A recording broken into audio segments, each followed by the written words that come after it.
How's it going, everybody? If you are a general contractor, run a construction business, or maybe are a real estate developer and looking into builder's risk insurance for a new construction project or maybe a major renovation, then this video is for you. Today I wanted to go over what exactly builder's risk insurance is, what it covers, when you need this policy in place, and then some of the factors that go into determining the cost for this coverage.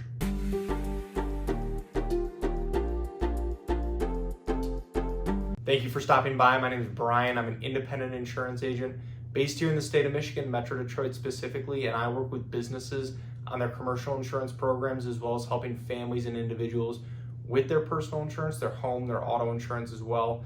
My goal with this channel is to pass on a little bit of educational information to you so that you can make more informed decisions around your insurance and then overall help answer any questions that you might have. So let's get into it, and before we get too far into the video, I do want to invite you to subscribe to the channel, and if you find this video helpful, useful, anything like that, please feel free to like, share, pass it along with anyone else as well. So builder's risk insurance is a type of property insurance designed specifically for buildings and structures that are under construction. A standard property insurance policy, whether it's a commercial property insurance policy or a homeowner's policy, will not cover buildings that are under construction. So if you are starting a new construction project or doing a major renovation, then you will need to carry builder's risk insurance. And then to go along with this, you will also want to make sure that you have general liability insurance in place with your builder's risk, depending on whether it's a commercial or residential project and whether you're the general contractor or not. You may need to get a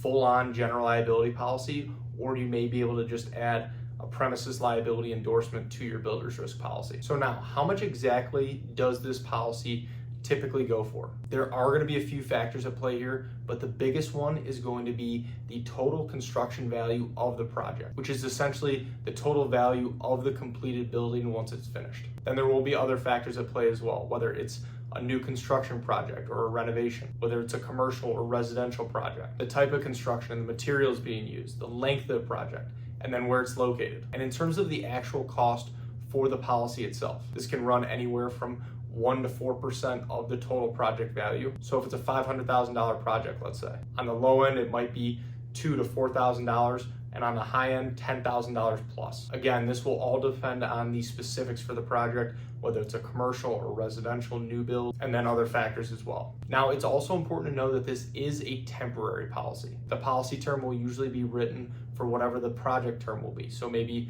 6, 12, or 24 months. And if the policy needs to be extended at all, make sure to communicate that with the insurance company earlier than later. Most companies can be pretty accommodating when it comes to this, as long as you are somewhat prompt in notifying them. And then once the project is finished, you will need to get a standard property insurance policy in place, whether that's a commercial policy or a homeowner's policy. And now, who actually is responsible for buying the builder's risk policy? This can vary because sometimes it is the property owner that buys it. Sometimes it's the general contractor. It does depend on the specifics for the contracts that you have in place for the project, but the biggest thing to make sure is that somebody actually does have the policy in place. So thank you for watching, and if you are looking for help with your builder's risk insurance or maybe just insurance in general, I would love the opportunity to work with you and see if our team can help. There are a lot of ways to get a hold of me, and they should all be in the description below.